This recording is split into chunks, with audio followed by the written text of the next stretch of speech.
안녕하세요. 여러분의 지식 도우미입니다. 혹시 어릴 때 공룡 장난감 가지고 놀면서 이 멋진 친구들이 지금 우리가 쓰는 석유가 되었다는 이야기 들어보신 적 있으신가요? 많은 영화나 만화에서도 공룡뼈에서 검은 기름이 줄줄 흐르는 장면이 나오곤 하죠. 그래서 오늘은 과연 이 이야기가 진짜 사실일지, 공룡과 석유는 정말 어떤 관계인지 속 시원하게 파헤쳐 보겠습니다. 결론부터 말씀드리면 우리가 지금 쓰는 석유는 공룡으로 만들어진 게 아닙니다. 깜짝 놀라셨나요? 사실 이건 가장 널리 퍼진 과학적 오해 중 하나예요. 물론 공룡이 살았던 중생대에 석유가 많이 만들어진 건 맞지만 공룡이 직접 석유의 재료가 된 건 아니라는 거죠. 그럼 도대체 석유는 무엇으로 만들어졌을까요? 석유의 진짜 정체는 바로 아주 작은 해양 생물들, 특히 식물성 플랑크톤과 동물성 플랑크톤입니다. 현미경으로나 볼 수 있는 이 작은 생명체들이 수억 년 전 바다에 엄청나게 많이 살고 있었어요. 이 플랑크톤들이 죽으면 그 사체가 바다 밑바닥으로 가라앉아 쌓이게 됩니다.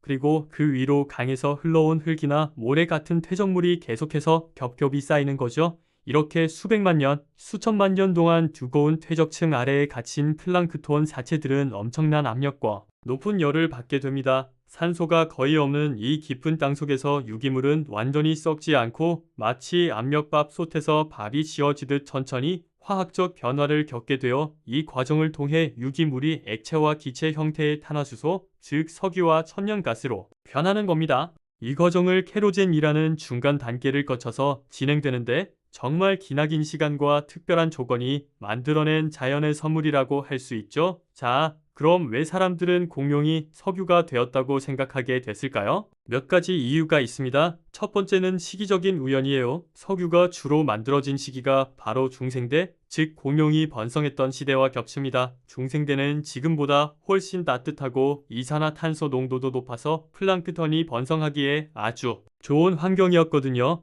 그래서 이 시기에 만들어진 석유가 특히 많은 거죠. 공룡과 석유가 같은 시대의 산물이다 보니 자연스럽게 둘을 연결해서 생각하게 된 겁니다. 두 번째 이유는 화석연료라는 이름 때문입니다. 석유, 석탄, 천연가스를 우리가 화석연료라고 부르잖아요. 화석하면 가장 먼저 떠오르는 게 바로 거대한 공룡뼈 화석이죠. 그러다 보니 화석연료? 아, 그럼 공룡 화석으로 만든 연료인가 보다 하고 쉽게 오해하게 되는 겁니다. 하지만 여기서 말하는 화석은 공룡뼈 같은 형태가 남은 것뿐만 아니라 과거 생물의 유기물이 남긴 모든 흔적을 포함하는 더 넓은 의미입니다. 그렇다면 공룡 사체는 다 어디로 갔을까요? 석유가 되지 않았다면 말이죠. 대부분의 공룡들은 땅 위에서 죽었습니다.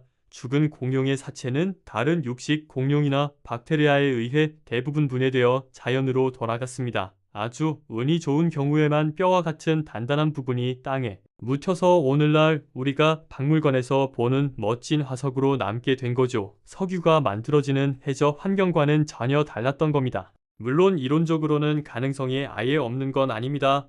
만약 운 나쁜 공룡이 바다에 빠져 죽어서 그 사체가 플랑크톤처럼 깊은 바다 밑바닥까지 가라앉고 그 위로 퇴적물이 빠르게 쌓여서 석유 생성 조건에 딱 맞는 환경에 놓인다면요. 아주 희박한 확률로 그 공룡의 지방 성분 일부가 석유가 되었을 수도 있습니다. 하지만 전 세계에서 생산되는 엄청난 양의 석유에 비하면 그 양은 거의 0에 가깝다고 봐도 무방합니다. 그래서 과학자들은 석유는 플랑크톤 같은 미세 해양 생물로 만들어졌다고 단호하게 이야기하는 겁니다. 재미있는 사실 하나 더 알려드릴까요? 석유 대신 석탄은 식물과 관련이 깊습니다. 석탄은 공룡 시대보다 훨씬 이전인 고생대, 특히 석탄기에 번성했던 거대한 양치식물들이 그 주인공입니다. 당시 지구는 거대한 나무와 식물들로 뒤덮인 습지가 많았는데 이 식물들이 죽어서 쓰러진 뒤 완전히 썩지 않고 땅속에 묻혀서 오랜 시간 열과 압력을 받아 만들어진 것이 바로 석탄입니다. 그러니까 석탄은 육지 식물 화석 연료, 석유는 바다 미생물 화석 연료라고 구분하면 쉽겠네요.